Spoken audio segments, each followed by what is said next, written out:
sommes dans le jardin de Franz Wellmann, de la maison de Franz Wellmann à Homs, pendant cette 8e session d'aptopsychothérapie.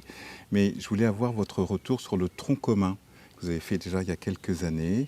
Donc pour toi, Gabrielle, tu es psychologue clinicienne. Samuel, tu es psychologue clinicien également.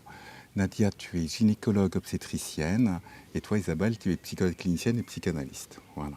Alors, qu'est-ce que vous pourriez dire de ce passage en tronc commun, ce que ça vous a apporté, en quoi ça vous a donné envie de continuer après la formation? On a beaucoup rigolé quand même. Vous avez beaucoup rigolé? Oui. Ouais, donc beaucoup de plaisir. Oui, beaucoup de plaisir, beaucoup de joie. Ouais. Et moi, d'énergie. J'ai un sentiment qu'il y a une vraie rencontre aussi entre vous quatre. Oui. Et avec les autres personnes du groupe aussi, probablement. Oui. Oui, une belle rencontre.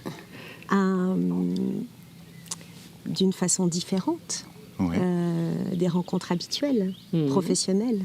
Voilà. Et surtout, non, qu'est-ce que vous diriez?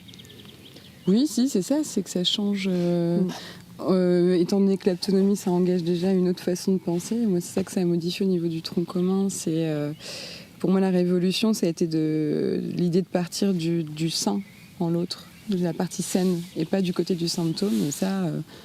je pense que les collègues seront d'accord, mais ça bouleverse toute la façon de penser le monde. Et du coup, c'est la même chose dans cette rencontre. C'est que c'est une rencontre bouleversante dans une, je sais pas moi, un amour inconditionnel et contenu. Et contenu, plus ou moins. Mais voilà. D'accord. C'est-à-dire que dès le tronc commun, ça a changé des choses dans votre pratique? Oser, pour moi, c'était vraiment le changement, c'était oser être là, complètement...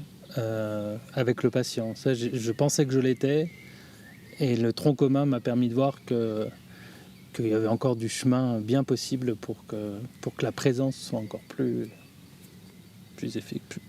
là, quoi. Donc il y avait une découverte de la phénoménalité, on peut dire ça comme ça. Ouais. Oui, c'est comme si ça apportait une nouvelle carte géographique pour moi. Dans la rencontre, et qui me confirme moi, et qui me permet de savoir où je suis dans la rencontre avec mes patientes. Et ce que ça a apporté aussi, c'est que j'ai toujours été près des mères et moins des bébés.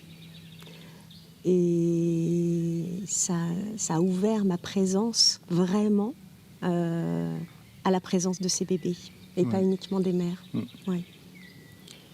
Oui, pour moi, c'est une révolution. Ça a été vraiment plusieurs grands bouleversements. Et ce qui est assez inouï, et je trouve sans prix, c'est que c'est tout de suite une mise en pratique et une expérience au niveau de l'être pour chacun de nous. On travaille tout de suite sur soi de manière très pragmatique et très immédiate. Et je trouve que du coup, les effets se font sentir, comme tu disais, assez vite sur soi-même, et puis dans la relation qu'on a avec nos patients, ça change tout. Et voilà, venant de champs assez théoriques, quoi.